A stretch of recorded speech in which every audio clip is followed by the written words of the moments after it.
Para saudara dan saudari yang Tuhan cintai, selamat pagi dan selamat bertemu lagi dalam renungan harian dari Paroki Santo Fransiskus Assisi APO, edisi hari Jumat tanggal 1 Agustus 2025. Hari ini Gereja Semesta memperingati peringatan wajib Santo Alfonsus Maria del Giori, Uskup dan Pujangga Gereja. Mengawali hari yang baru ini, kita hendak mendengar dan merenungkan sabda Tuhan.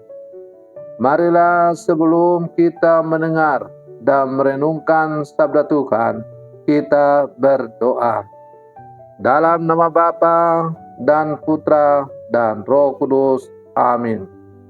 Allah Bapa yang Maha Baik, Engkau selalu menumbuhkan teladan keutamaan di dalam gerejamu. Bantulah kami mengikuti semangat Santo Alfonsus Maria de Liguori, Uskupmu, dalam memperjuangkan keselamatan jiwa-jiwa, sampai kami merasakan anugerah kebaikan-Mu di surga bersamanya. Bersabdalah ya Tuhan, kami siap mendengarkan. Terpujilah Engkau Bapa, Putra dan Roh Kudus, kini dan sepanjang segala masa. Amin.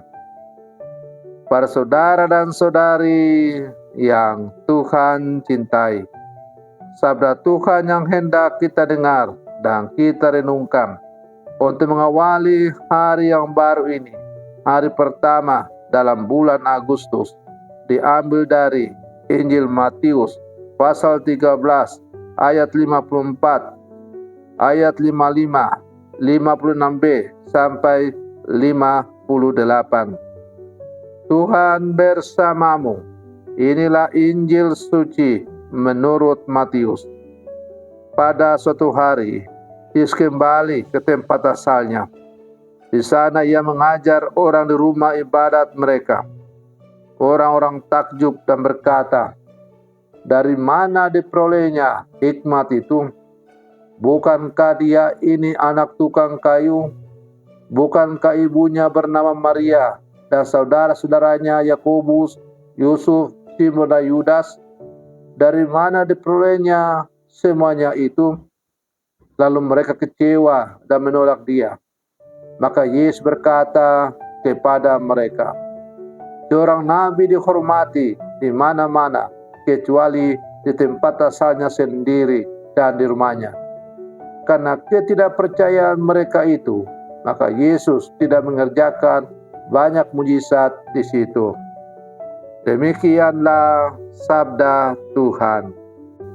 Para saudara dan saudari yang Tuhan cintai, berharap mampu menyenangkan semua orang adalah sesuatu yang mustahil.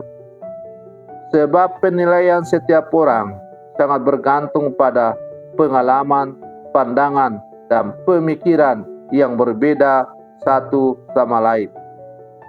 Jika ada sebagian orang yang mengkritik dan menolak kehadiran dan karya kita, anggaplah itu sebagai bagian dari kehidupan yang harus diterima.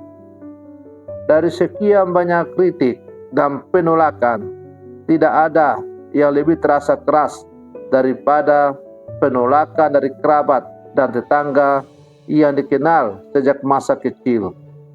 Inilah yang terjadi dengan Yesus ketika ia kembali ke tempat asalnya di Nazaret.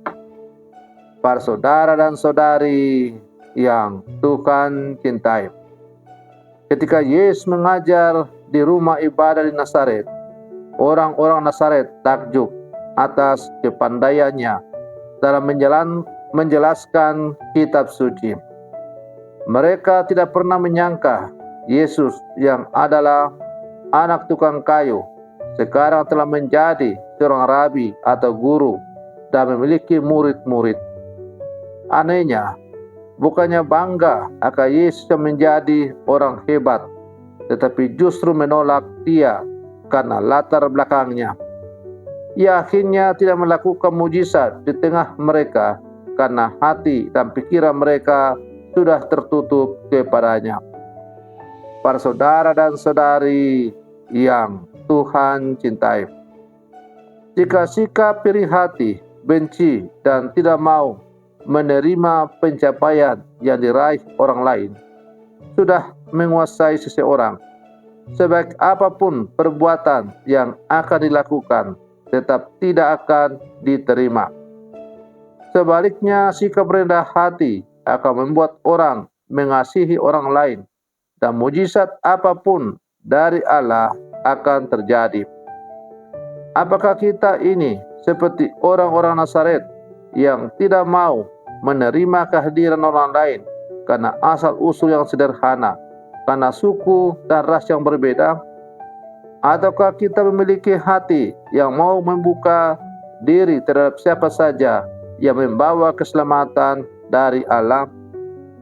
Para saudara dan saudari yang Tuhan cintai, hidup dalam kemajemukan bukanlah sebuah keniscayaan, tetapi sebuah kenyataan yang harus terjadi dalam kehidupan kita. Karena itu, sikap menghargai, sikap saling memberi apresiasi terhadap sesama, terutama mereka yang berprestasi, adalah sesuatu yang lumrah yang seharusnya kita berikan. Bukannya kita iri hati dengan keberhasilan orang lain. Sebaliknya, keberhasilan orang lain bisa dijadikan motivasi untuk kita juga berjuang supaya kita juga bisa berhasil dalam hidup ini. Para saudara dan saudari yang Tuhan cintai, sebagai murid-murid Yesus yang hidup zaman sekarang, mari terus kita berlangkah maju bersama. Kita terus tanpa jemu-jemu sebagai murid Yesus selalu menaburkan kasih dalam kehidupan kita, meskipun mungkin kita mengalami penolakan.